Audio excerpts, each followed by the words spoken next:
Hello everyone, welcome to Golden Chance. जो भी student CSIR net exam की preparation कर रहे हैं वो प्लीज इस वीडियो को एंड तक जरूर देखें, कुछ तो मिलेगा इस वीडियो से। Okay, so before discussing any topic let me tell you that I am going to cover all these units. ये सारी जो यूनिट्स हैं वो सब बुक से कराई जाएंगी स्टेप बाय स्टेप, एक प्रॉपर वे में। और सबसे इम्पोर्टेंट ये है, जो भी टॉपिक वीडियो में डिस्कस होगा उससे रिलेटेड आपको क्वेश्चन भी वीडियो के एंड में मिल जाएंगे। सबसे पहले मैं जो यूनिट कवर करा रही हूँ वो है प्लांट फिजियोलॉजी। ओके, सो आज जो हम टॉपिक डिस्कस करने वाले हैं वो है absorption and radial movement of water. Plant water को रूट के थ्रू एब्जॉर्ब करते हैं, तो हम सबसे पहले रूट के डायग्राम से समझेंगे कि रूट में कितने रीजन्स होते हैं और कौन सा पार्ट कहाँ प्रेजेंट होता है। ओके, तो इस डायग्राम में आप देख सकते हैं रूट को 3 जोन्स में डिवाइड किया गया है, maturation, elongation and meristem. Meristem वाला जो जोन है उसमें मेरिस्टेमेटिक सेल्स पाई जाती है। मेरिस्टेमेटिक सेल जो है वो रूट की टिप के पास लोकेटेड हैं सारी की सारी, एंड जो रूट कैप जनरेट होता है वो मेरिस्टेमेटिक सेल से होता है। और इस वाले रीजन के जितने भी टिश्यू हैं वो भी मेरिस्टेमेटिक सेल से ही जनरेट होते हैं। इलोंगेशन वाले जोन में जो सेल्स प्रेजेंट होती हैं वो बहुत ही फास्ट इलोंगेट हो जाती हैं सारी। इलोंगेट होने के बाद ये सारी सेल्स फर्दर डिवाइड करती हैं और एक सेल की सेंट्रल रिंग को प्रोड्यूस करती हैं। उस सेंट्रल रिंग को एंडोडर्मिस कहते हैं। एंडोडर्मिस फॉर्म होने के बाद एंडोडर्मिस सेल्स जो हैं रूट को 2 रीजन में डिवाइड कर देंगी। ये 2 रीजन होते हैं कॉर्टेक्स एंड स्टील। स्टील में जाइलम फ्लोएम दोनों आते हैं। यहाँ आप देख सकते हैं जो एंडोडर्मिस है ये, इसके आउटसाइड तो कॉर्टेक्स प्रेजेंट है और इनसाइड जो है वो स्टील प्रेजेंट है। थर्ड जोन जो है वो है मैचुरेशन जोन। मैचुरेशन जोन में आप देख सकते हैं कि रूट हेयर प्रेजेंट है। और ये जो सेल्स हैं रूट के अपर साइड में ये सब एपिडर्मल सेल्स होती हैं। एपिडर्मल सेल्स ही एक्सटेंड कर गई हैं into root hair. So root hair कहाँ से ओरिजिनेट हुआ है? एपिडर्मल सेल से। ओके, सो गाइज यहाँ कुछ मैंने इंपॉर्टेंट पॉइंट्स लिखे हुए हैं regarding to absorption of water. First point है absorption of water by root is passive process. यहां से एग्जाम में क्वेश्चन बनता है, आया हुआ भी है, कि जो रूट में वाटर का एब्जॉर्प्शन होता है वो पैसिव प्रोसेस होता है, एक्टिव प्रोसेस होता है, रूट प्रेशर होता है, क्या होता है? तो आपको पता होना चाहिए कि जो एब्जॉर्प्शन होता है वाटर का बाय रूट वो पैसिव प्रोसेस होता है। नेक्स्ट पॉइंट है actual movement of water through a cell membrane is the result of 2 processes. कौन कौन से प्रोसेस हैं वो दोनों? Diffusion and bulk flow. Okay, जो वाटर का मूवमेंट होता है रूट की सेल में उसमें 2 प्रोसेस इन्वॉल्व होते हैं, एक तो होता है डिफ्यूजन एंड दूसरा होता है bulk flow. The membrane also possesses transport proteins that is aquaporin. Cell की जो मेम्ब्रेन होती है वहां पर ट्रांसपोर्ट प्रोटीन भी प्रेजेंट होती हैं। कौन सी ट्रांसपोर्ट प्रोटीन प्रेजेंट होती हैं? एक्वापोरिन। नेक्स्ट है the aquaporin protein serve as a water filled channel. The flow through this channel is accomplished by submicroscopic bulk flow. जो वाटर का फ्लो होता है एक्वापोरिन ट्रांसपोर्ट प्रोटीन के through, वो कौन सा वाले प्रोसेस होता है? बल्क फ्लो से। ये पता होना चाहिए, this is very important point. Next point है aquaporin also allow transport of small neutral solutes across a cellular membrane. Guys, aquaporin जो ट्रांसपोर्ट प्रोटीन्स होती हैं वो सिर्फ वाटर मॉलिक्यूल को ही अलाउ नहीं करती हैं, वो कुछ न्यूट्रल सॉल्यूट्स को भी अलाउ करती हैं to flow through cell membrane. Okay, so move to the next point. Aquaporing activity might be regulated by gating mechanism. Again, this is very important point. ये सबको पता होना चाहिए कि जो एक्वापोरिन है उसकी एक्टिविटी कैसे रेगुलेट होती है, तो गेटिंग मैकेनिज्म के थ्रू रेगुलेट की जाती है। नेक्स्ट है the factor affecting the getting behaviour possibly involves phosphorylation, pH, calcium, pressure and temperature. ये सारे फैक्टर जो हैं गेटिंग मैकेनिज्म को अफेक्ट करते हैं। सो गाइज, ये सारे के सारे पॉइंट्स जो हैं बहुत ही इंपॉर्टेंट है, यहाँ से जो है क्वेश्चंस एग्जाम में आते ही रहते हैं। ओके, सो नेक्स्ट टॉपिक है water in the soil. Okay, so जैसा कि आप सभी को पता है कि जो रूट्स होती हैं वो वाटर को सॉइल से एब्जॉर्ब करती हैं। सॉइल से वाटर रूट में कैसे फ्लो हो जाता है, इसके पीछे कौन कौन से फैक्टर रेस्पॉन्सिबल हैं, कौन कौन से फिनोमिना होते हैं, उन सबको हम 1 by 1 करके एक्सप्लेन करेंगे। Okay, so here the main driving forces for water flow from the soil through the plant to the atmosphere includes. So guys, कौन कौन से forces responsible हैं for water flow from the soil through the plants? ये सारे forces जो है यहाँ पर आप देख सकते हैं कौन कौन से रेस्पॉन्सिबल होते हैं. पहला होता है वाटर वेपर, सेकंड है हाइड्रोस्टैटिक प्रेशर, थर्ड है water potential. All of these act to allow the movement of water into the plant. ये तीनों के तीनों रेस्पॉन्सिबल हैं for the movement of water into the plant from the soil. So guys, root hair की जो cells present हैं और उसके पास का जो एनवायरनमेंट प्रेजेंट है, उन दोनों के बीच में वाटर वेपर का डिफरेंस होना चाहिए, हाइड्रोस्टैटिक प्रेशर का डिफरेंस होना चाहिए और वाटर पोटेंशियल का डिफरेंस होना चाहिए. तभी जो है वाटर सॉइल से रूट सेल में फ्लो करेगा. Okay fine. नेक्स्ट है water absorption from soil. So here first point is water clings to the surface of soil particle. ये सॉइल पार्टिकल प्रेजेंट हैं, इन सॉइल पार्टिकल्स में जो है वाटर मॉलिक्यूल्स जो है क्लिंग हुए होते हैं. क्लिंग मतलब अटैच होते हैं सॉइल मॉलिक्यूल से. नेक्स्ट पॉइंट है as soil dries out water moves first from the centre of the largest space between particles.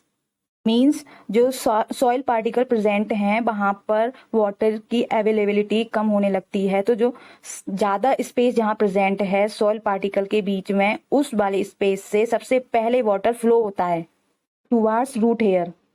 Next point है water moves to smaller spaces between soil particles. Water जो move करेगा large space से, वो जो कम space जहां present है उस side move करता है सबसे पहले. नेक्स्ट पॉइंट है root hairs make intimate contact with soil particles, amplify the surface area for water absorption by the plants. जो रूट हेयर्स होते हैं वो सॉइल पार्टिकल से कनेक्ट रहते हैं. ओके, जो एपिडर्मल सेल्स थी वहां से ये रूट सेल जो है ओरिजिनेट हुआ है और जो है इतना इलोंगेट हो गया है इन साइज. सो गाइज, ये इलोंगेट क्यों हुआ है? To increase surface area for water absorption by the plants, इसलिए. ओके, सो गाइज, यहाँ तक सारे स्टेप क्लियर हो गए होंगे कि सबसे पहले जो है क्या होता है. वो हम वाटर एब्जॉर्प्शन पढ़ते हैं from the soil. Okay, so now next topic है water moves through soil by bulk flow.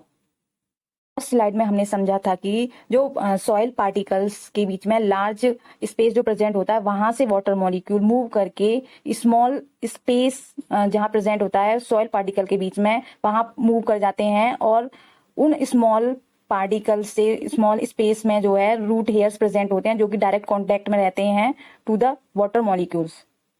अब यहाँ पर हम देखेंगे कि जो वाटर मॉलिक्यूल्स जो सॉइल्स के पार्टिकल के पास प्रेजेंट थे, अब वो जो है रूट हेयर में कैसे जो है मूव करेंगे. ओके, सो जैसा कि अभी हमने पढ़ा था कि जो वाटर मॉलिक्यूल्स रूट सेल्स में फ्लो करते हैं वो कैसे फ्लो करते हैं, बल्क फ्लो से. सो बल्क फ्लो होता क्या है इसके बारे में हम यहाँ पे डिस्कस करेंगे. Here concerted movement of groups of molecule and massive most often in response to a pressure gradient. Molecules का मूवमेंट, यहाँ जो मॉलिक्यूल मूव कर रहे हैं वो वाटर के मॉलिक्यूल मूव कर रहे हैं और वाटर के मॉलिक्यूल एक या दो तो कर रहे नहीं है, वो पूरे एक ग्रुप में मॉलिक्यूल्स मूव कर रहे हैं. तो वो जो मॉलिक्यूल्स का मूवमेंट है एक ग्रुप में किसकी वजह से, प्रेशर ग्रेडियंट की वजह से, उसको बोलते हैं bulk flow. Okay, so next point है इसमें जो बल्क फ्लो है वो किस पे डिपेंड रहता है, dependent on the radius of the tube that water is travelling in. जो बल्क फ्लो है वो जो है ट्यूब की कितनी रेडियस है उस पर डिपेंड करता है. अगर ट्यूब की जो है रेडियस डबल होती है तो जो फ्लो रेट है वो भी 16 टाइम्स बढ़ जाता है. नेक्स्ट है this is the main method for water movement in xylem, cell walls and in the soil. Water movement जो होता है जाइलम में, सेल वॉल में एंड सॉइल में, उनके पीछे सिर्फ बल्क फ्लो वाला प्रोसेस ही रेस्पॉन्सिबल है. गाइस, ये बहुत ही इंपॉर्टेंट है, क्वेश्चन बन के आ जाता है कि कौन से वाले प्रोसेस से वाटर का मूवमेंट होता है जाइलम में, सेल वॉल में एंड सॉइल में. तो ये पता होना चाहिए. नेक्स्ट पॉइंट है independent of solute concentration gradient to a point so different from diffusion. ये जितने भी पॉइंट्स पढ़े हैं हमने बल्क फ्लो के बारे में पढ़े हैं, यहाँ पर जो बोला गया है कि जो बल्क फ्लो वाला प्रोसेस है वो सॉल्यूट कंसंट्रेशन ग्रेडियंट पर डिपेंड नहीं करता है, और जो डिफ्यूजन वाला प्रोसेस था वो सॉल्यूट कंसंट्रेशन पर डिपेंड करता था। तो बल्क फ्लो वाला जो प्रोसेस है वो डिफ्यूजन वाले प्रोसेस से एकदम ही डिफरेंट है। ओके, सो यहाँ पर भी हम जो है वाटर का जो मूवमेंट हो रहा था सॉइल से थ्रू बल्क फ्लो वो कंटिन्यू करेंगे। सो फर्स्ट पॉइंट है, in addition diffusion of water vapours account for some water movement. जो डिफ्यूजन वाला प्रोसेस था वो कब यूज करते हैं, जब थोड़ा सा मतलब कम अमाउंट जो है वाटर का मूवमेंट होता है, वहां पर जो है डिफ्यूजन का प्रोसेस हमने देखा था। जैसे कि प्लांट्स की लीव्स थी, वहां से जो एवोपरेशन होता था वो भी डिफ्यूजन वाले प्रोसेस से एवोपरेट होता था वाटर इनटू द एनवायरनमेंट। यहाँ इस सेंटेंस में यही बोला गया है कि जो वाटर वेपर्स हैं, ओके, यहाँ पे वाटर मॉलिक्यूल्स के बारे में नहीं बोला गया, वाटर के बारे में नहीं बोला, वाटर वेपर्स जो हैं, जो एवोपरेशन होता है उसके बारे में जो बोला गया है कि वो जो डिफ्यूजन होता है वाटर वेपर्स का वो accounts for some water movement only. लेकिन जो रूट में सॉइल से वाटर का मूवमेंट हो रहा है थ्रू बल्क फ्लो वो कंटिन्यूअस होता ही जा रहा है, होता ही जा रहा है। ओके, सो बल्क फ्लो और डिफ्यूजन में एक ये भी डिफरेंस है। नेक्स्ट पॉइंट है, as water moves into the soil less in soil near the root results in a pressure gradient with respect to neighbouring region of the soil. और दूसरा क्या करता है, so there is a reduction in psi P. Psi P क्या बताया था, last वाली जो वीडियो थी उसमें हमने डिस्कस किया था, साई पी को क्या कहते हैं, pressure potential near the root and a high pressure potential in the neighbouring region of the soil.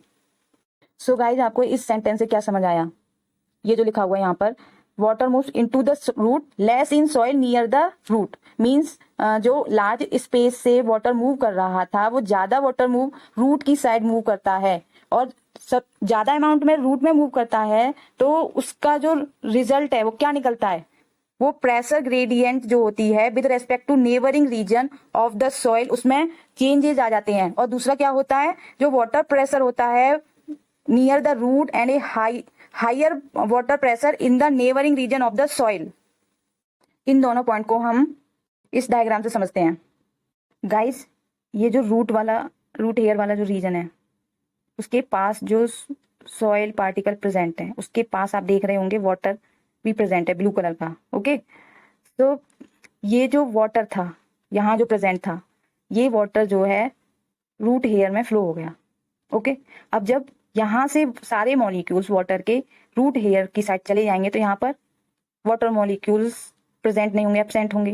Okay, तो ये वाला जो रीजन है यहाँ पर अब वाटर मॉलिक्यूल्स नहीं है तो प्रेशर पोटेंशियल क्या हो जाएगी, साई पी क्या हो जाएगी, साई पी क्या हो जाएगी, वो कम हो जाएगी क्योंकि वहां पर जो है वाटर मॉलिक्यूल प्रेजेंट ही नहीं है इसलिए। और इधर साइड में वाटर मॉलिक्यूल्स प्रेजेंट हैं, इधर से मूव करके इधर आ गए। अब यहाँ पर वाटर मॉलिक्यूल प्रेजेंट है तो यहाँ का जो प्रेशर पोटेंशियल होगा नियर द सॉइल ये कैसा होगा, वो हाई होगा। यही बोला गया है उस वाले सेंटेंस में।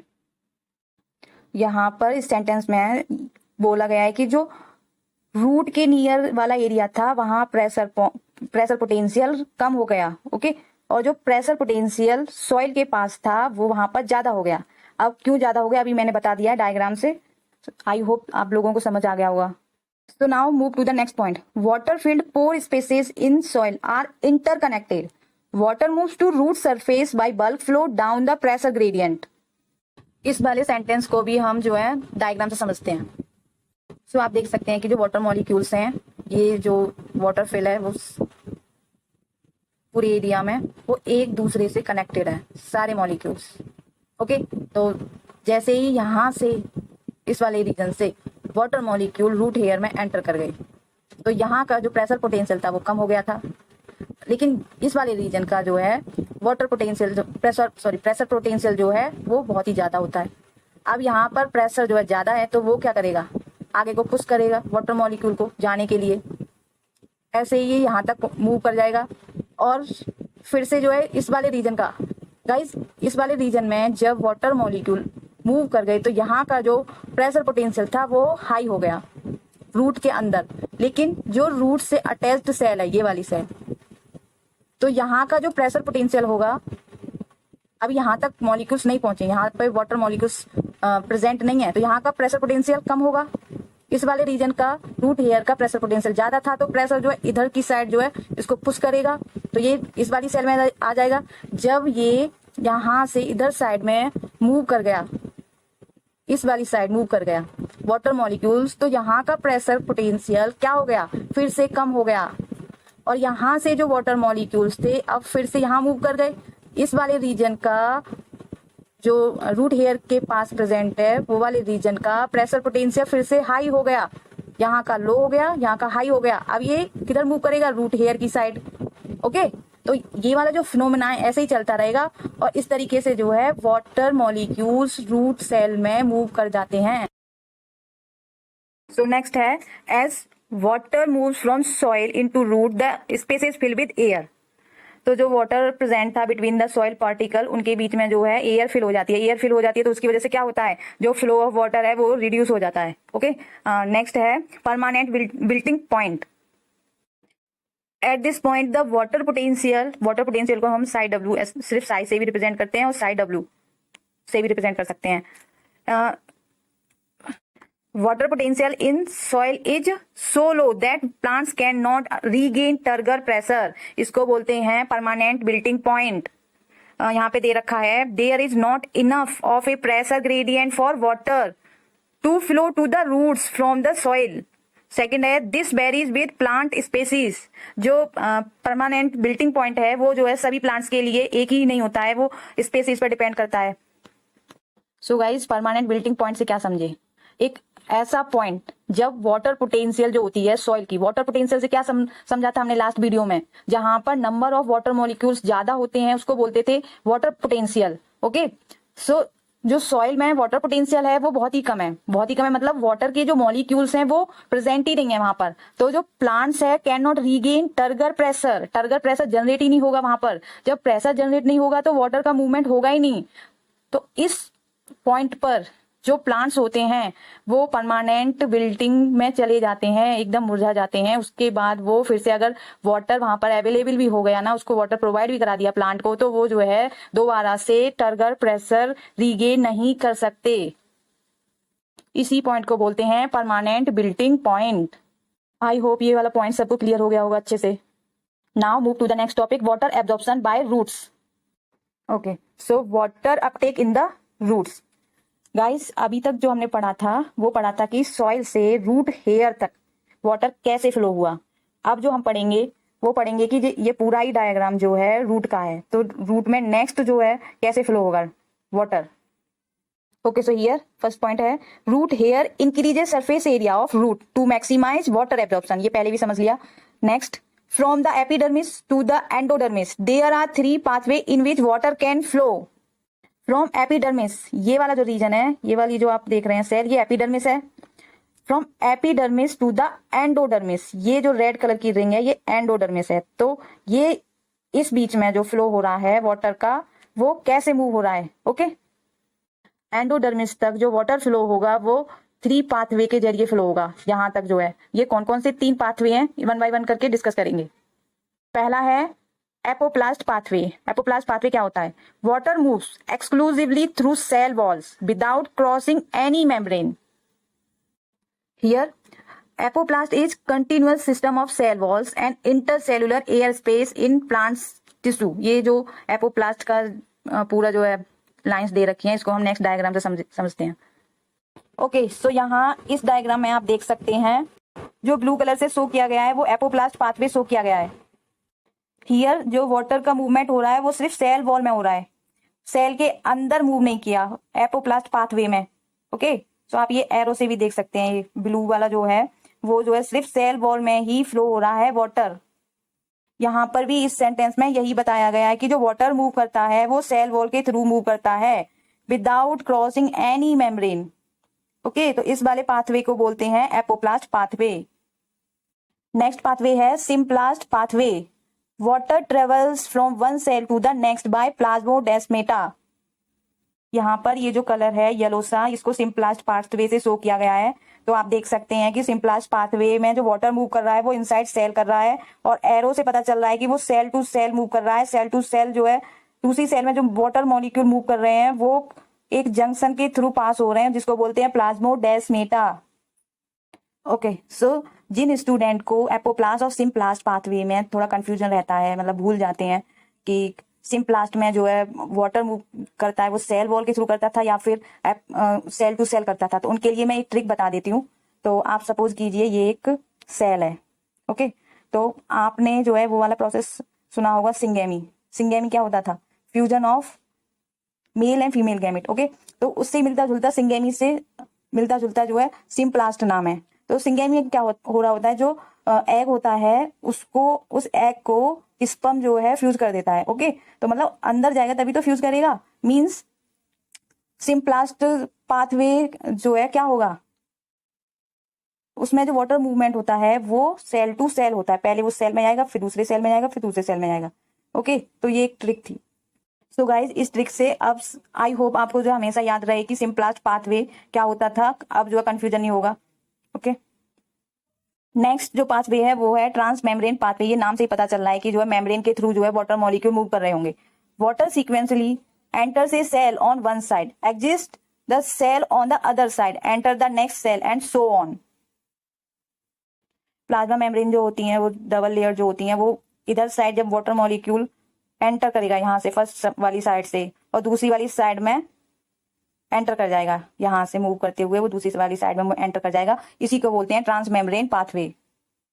ओके, सो नेक्स्ट पॉइंट है at the endodermis water movement through the apoplast pathway is stopped by the Casparian strip. Guys इस डायग्राम में देखिए आप, यहाँ से जो एपोप्लास्ट वाटर का जो मूवमेंट हो रहा था एपोप्लास्ट पाथवे से जो सिर्फ सेल वॉल में मूवमेंट हो रहा था, लेकिन यहाँ पर जो ये एंडोडर्मिस की सेल आ गई, यहाँ पर ये नाम भी लिखा हुआ एंडोडर्मिस की सेल आ गई, तो ये एंडोडर्मिस की जो सेल है वहां पर कैस्पेरियन स्ट्रिप लगी हुई है।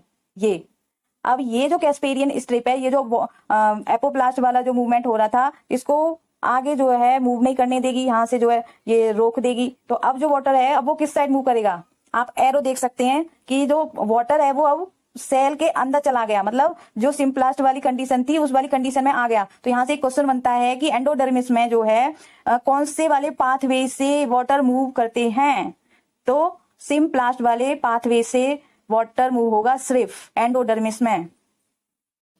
Here band of radial cell walls containing suberin. Suberin क्या होता है? A bags like water resistance material. Bags की तरह एक मटेरियल होता है जो कि वाटर को रेसिस्ट करता है, मींस रोकता है। अब यहाँ पर दे रखा है रेडियल सेल वॉल। ये जो एंडोडर्मिस की सेल है इसको रेडियल सेल्स भी बोलते हैं। इनकी जो वॉल है उसमें ही सिर्फ कैस्पेरियन स्ट्रिप प्रेजेंट है। कैस्पेरियन स्ट्रिप जो है सुवेरिन की बनी होती है। गाइस इस वाले डायग्राम से एक और क्वेश्चन बनता है, जो वाटर का मूवमेंट हो रहा है वो सबसे पहले एपिडर्मिस में हो रहा है, एपिडर्मिस के बाद कॉर्टेक्स में हो रहा है, कॉर्टेक्स के बाद एंडोडर्मिस में हो रहा है, एंडोडर्मिस के बाद पेरिसाइकिल। पेरिसाइकिल मतलब इसको बोल सकते हैं स्टील में हो रहा है। स्टील में कौन कौन से आते थे? Xylem and phloem. तो यहाँ पर फ्लोएम में हो रहा है ऐसे करके भी आ सकता है, या स्टील भी लिखा आ सकता है। तो आप कंफ्यूज नहीं होना कि जो एंडोडर्मिस के बाद हमने देखा था डायग्राम में पेरिसाइकिल लिखा हुआ था, आप यहाँ स्टील भी बोल सकते हैं इसको। और स्टील में जो है जाइलम एंड फ्लोएम आता है, तो यहाँ पे सबसे पहले फ्लोएम आएगा फिर उसके बाद जो है जाइलम में एंटर करेगा। Okay, here Casparian strip breaks continuity of the apoplast and forces water solute to cross the endodermis through the plasma membrane। ये वाला जो सेंटेंस है मैंने जो है समझा दिया है अभी कि जो है एपोप्लास्ट का जो मूवमेंट है वो जो है सिम्प्लास्ट वाले मूवमेंट की तरह ही होगा। कैस्पेरियन स्ट्रिप की वजह से जो है वाटर मॉलिक्यूल्स आगे की साइड नहीं मूव कर पाएंगे। ओके, सो वो जो है सेल की साइड ही मूव कर जाते हैं सिम्प्लास्ट वाले पाथवे से।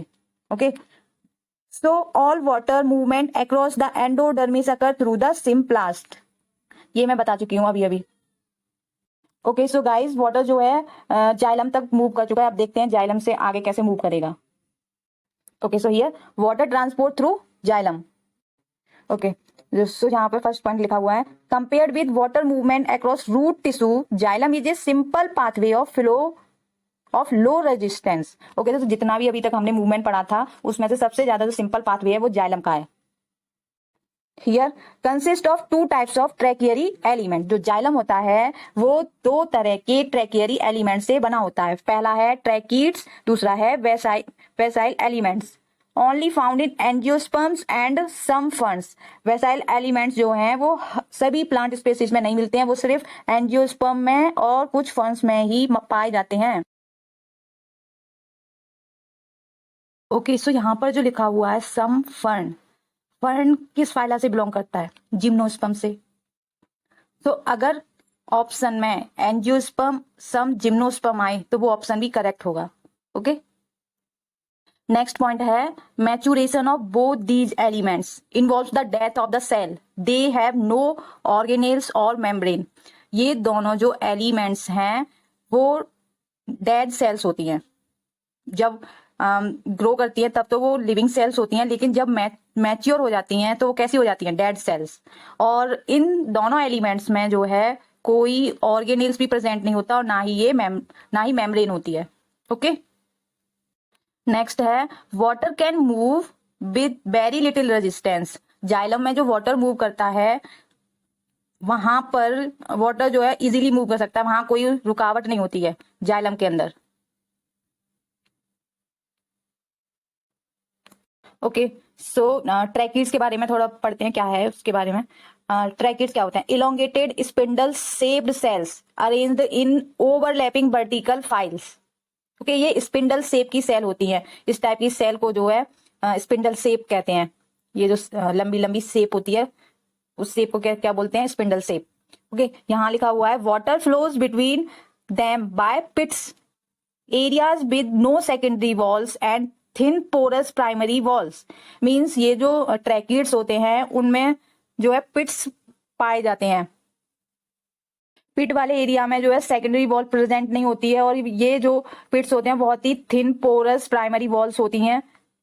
नेक्स्ट पॉइंट है वेसल एलिमेंट। वेसल एलिमेंट कैसे होते हैं? Shorter and wider, the open and walls provide an efficient low resistance pathway for water movement. So here you can see, ये वेसल का डायग्राम है। ये शॉर्टर है और इस ट्रैकिड के कंपैरिजन में थोड़े वाइडर भी होते हैं। और यहाँ पर जो है ओपन वॉल होती है इसकी, एंड जो होता है वेसल वाले एलिमेंट का, जो उसकी जो एंड वाली साइड है वहां पर जो है ओपन है, जिसकी वजह से वाटर जो है इजीली मूव कर जाता है। ओके, एंड नेक्स्ट पॉइंट है perforation plate forms at each and allow stacking and on to form a larger conduit called a vessel। Vessel के जो एंड वाला पोर्शन है वहां पे एक परफोरेटेड प्लेट होती है। अब ये परफोरेटेड प्लेट क्या करती है कि जो दूसरा वाला जो वेसल होगा वो जो है इसके साथ अटैच हो जाएगा। यहाँ पे भी एक परफोरेटेड प्लेट होगी और इस वाले वेसल में भी परफोरेटेड प्लेट होगी। ऐसे करते करते सारे जो है वेसल अटैच होंगे एक दूसरे से, जिससे एक लार्जर साइज का वाटर कंडक्टिंग जो है वेसल बन जाएगा यहाँ से लेके यहाँ तक। Okay, at the end there are no plates communicate with neighbouring vessels by pits. यहाँ पर आप देख सकते हैं जैसे कि ये एक प्लेट से दूसरी प्लेट्स ऐसे जो है स्टैक होती जाएगी और एक बड़ा सा जो है कंडक्ट वेसल बन जाएगा। ओके, तो जब एंड वाला पोर्शन होगा तो जो है वो वहां पर प्लेट्स प्रेजेंट नहीं होती है। इस टाइप का जो उसका एंड होगा लास्ट में आके। अब एंड में कोई प्लेट नहीं होगी तो वो कैसे कम्युनिकेट करेगा दूसरी वेसल्स के साथ? पिट्स के जरिए, क्योंकि इनमें क्या होते हैं? पिट्स प्रेजेंट होते हैं लेटरल साइड पर। तो इन पिट्स के जरिए जो है ये कम्युनिकेट करेंगे, वाटर का मूवमेंट इन पिट्स के थ्रू होगा। सो गाइस, ये दोनों एलिमेंट्स के बारे में जो है अच्छे से क्लियर हो गया होगा। Now move to the next topic, that is mechanism of ascent of sap. First point है इसमें water movement through xylem needs less pressure than movement through living cells. ये वाला जो पॉइंट्स है पहले भी जो है डिस्कस हो चुका है। नेक्स्ट पॉइंट देखते हैं, however how does this explain how water moves from the root of a tree up to 100 metre above ground. Guys, जो ट्री की हाइट होती है वो बहुत सारी ट्री की हाइट जो है बहुत ज्यादा होती है, अप टू 100 मीटर्स की। तो इतनी ऊपर तक रूट से वाटर कैसे मूव कर जाता है? तो कैसे जो है वाटर मूव करता है ऊपर up to the top, okay, into the very tall tree. तो सबसे पहले हम उसके लिए एक थ्योरी देखते हैं, वो है cohesion tension theory. Cohesion tension theory है क्या? Here cohesion tension theory relies on the fact that water is a polar molecule. जो कोहेशन टेंशन थ्योरी है वो किस पर बेस्ड है? वाटर मॉलिक्यूल की पोलरिटी पर। अब आप मुझे बताइए पोलर मॉलिक्यूल्स होते क्या हैं? जहां पर दोनों पोल्स प्रेजेंट होते हैं, पॉजिटिव और नेगेटिव, उनको बोलते हैं पोलर मॉलिक्यूल्स। तो वाटर का जो मॉलिक्यूल्स होते हैं वहां पर पॉजिटिव और नेगेटिव दोनों ही पोल्स प्रेजेंट होते हैं, दोनों ही चार्ज जो है वहां पे प्रेजेंट होते हैं, इसलिए वाटर क्या है, एक polar molecule. Okay, next point is water is constantly lost by transpiration in the leaf. When one water molecule is lost another is pulled along. Transpiration pull, utilizing capillary action and the inherent surface tension of water, is the primary mechanism of water movement in plants. So guys, जब leaves से water molecule evaporate हो जाते हैं उसको बोलते थे transpiration. अब transpiration से हुआ क्या, जो सेल में वाटर मॉलिक्यूल था वो तो एवोपरेट होकर बाहर निकल गए, यहाँ की जो वाटर पोटेंशियल थी वो बहुत ही कम हो गई, क्योंकि यहाँ वाटर मॉलिक्यूल अब प्रेजेंट ही नहीं है। लेकिन इसके जो नीचे वाला सेल था उसमें वाटर मॉलिक्यूल प्रेजेंट है, मीन्स यहाँ वाले सेल की वाटर पोटेंशियल जो है बहुत होगी, जिसकी वजह से वाटर जो है इस सेल में मूव कर जाएगा। सो गाइस, जब वाटर इस सेल से इस वाली सेल में मूव कर गया तो जो इस सेल की वाटर पोटेंशियल थी अब क्या हो जाएगी, कम हो जाएगी, क्योंकि यहाँ से वाटर किधर मूव कर गया, इधर। यहाँ पर अब वाटर मॉलिक्यूल नहीं रहे तो जो है इसके जो नीचे होगी सेल उसका वाटर पोटेंशियल हाई होगी। तो इसी तरीके से जो है ये प्रोसेस चलता रहेगा, ये वाला जो वाटर मॉलिक्यूल है इधर मूव कर जाएगा, यहाँ से हाई वाटर पोटेंशियल से लो वाटर पोटेंशियल की साइड जो है वाटर मूव कर जाएगा। इसी तरीके से जो है वाटर का मॉलिक्यूल एक लॉस होगा तो दूसरा नीचे से पुल होकर वहां पर पहुंच जाएगा। अब ये जो प्रोसेस हो रहा था लॉस्ट एंड पुल वाला, तो इस प्रोसेस में जो है transpiration pull, utilizing capillary action, inherent surface tension of water, ये सारे फैक्टर्स रेस्पॉन्सिबल हैं। यहाँ पे लिखा भी है primary mechanism of water movement in plants. Okay, ये सब पता होना चाहिए कि कौन कौन रेस्पॉन्सिबल है to the movement of the water molecule for tall tree. So next topic is physical changes. Tracheids and vessel, इन दोनों एलिमेंट में कुछ चेंजेस अगर होते हैं, देखते हैं वो क्या होते हैं। Cavitation in xylem, what do you mean by cavitation? Here air bubbles can form in xylem. यहाँ पे दे रखा है air can be pulled through microscopic pores in the xylem cell wall. जो पिट्स प्रेजेंट थे उसकी वजह से जो है एयर बबल्स फॉर्म हो जाते हैं। नेक्स्ट है cold weather allows air bubble to form due to reduce solubility of gases in ice. तो ये दोनों कंडीशंस हैं एयर बबल फॉर्म होने की इन द जाइलम।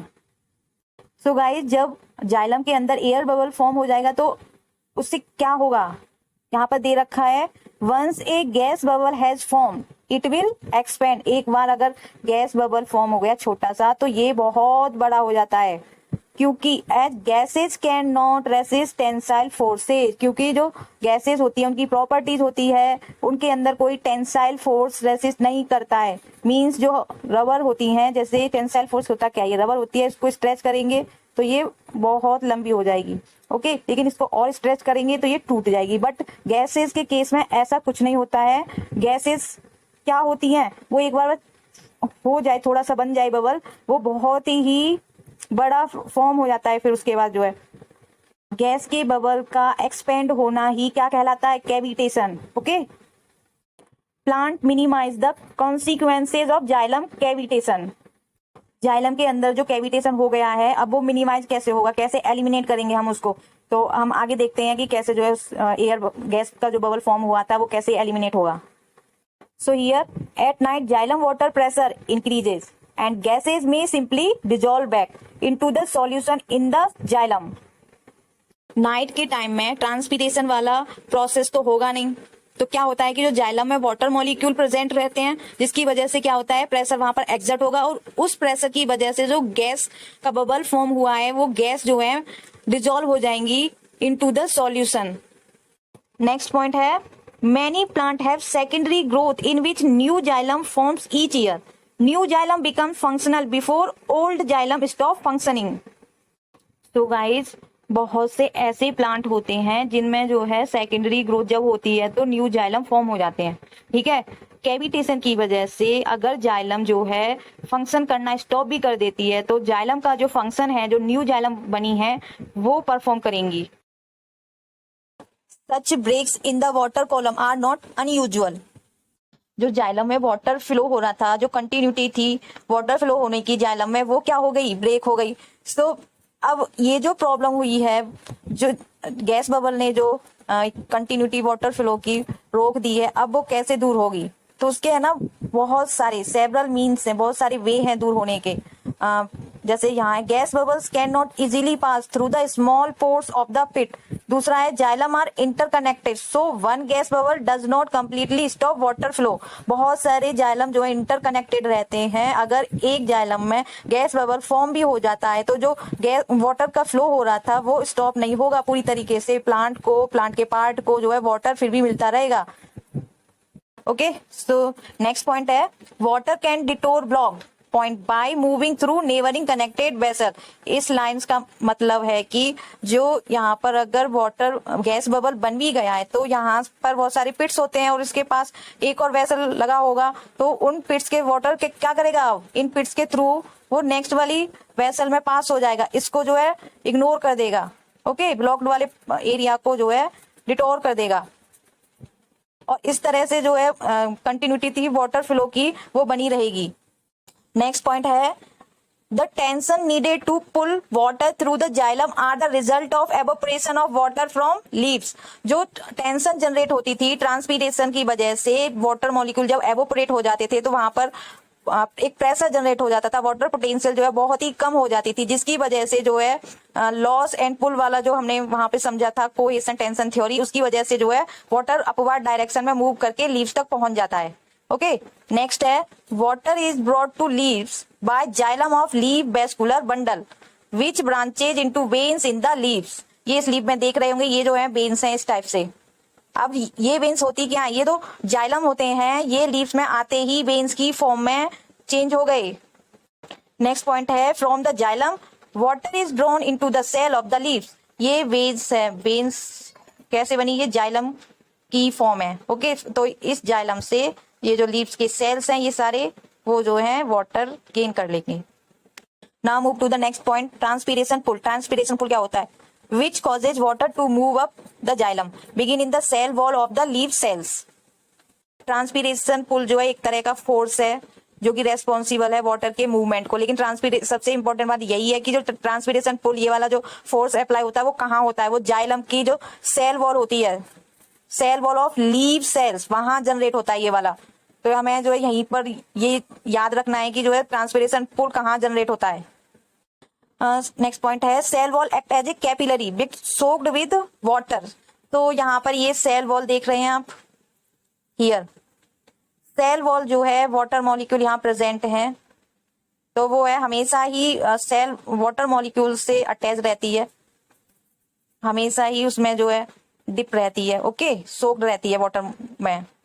सेल वॉल जो होती है प्लांट की वो सेलुलोज की बनी होती है।